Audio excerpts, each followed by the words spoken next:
So the explicit formula an is going to be the first term times the common ratio to the power of n minus 1. So in our case, we have 1024, right, times 0.5 to the power of n minus 1. A1 is given, it's 1024, right, but this is the same thing as 2 to the 10.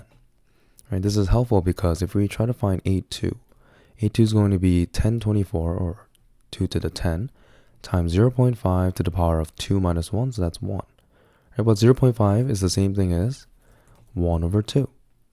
Right, so there's a 10 on top here, and there's a 1 on bottom here. So this simplifies to 2 to the 9. Okay, and A3 is going to be 2 to the 10, 1 over 2 to the power of 2, right? Because it's now 3 minus 1. This 2 will go on to this 2 here, right? So then there's 10 here, 2 here, so that'll be 2 to the 8. A4 is going to be 2 to the 10, 1 over 2, and now 4 minus 1, so that's 3. Right, and then now this will be 2 to the 3 on the bottom, so we have 10 minus 3, so 2 to the 7. As for A5, same thing, 2 to the 10, 1 over 2, but now it's going to be 5 minus 1, so 4 here.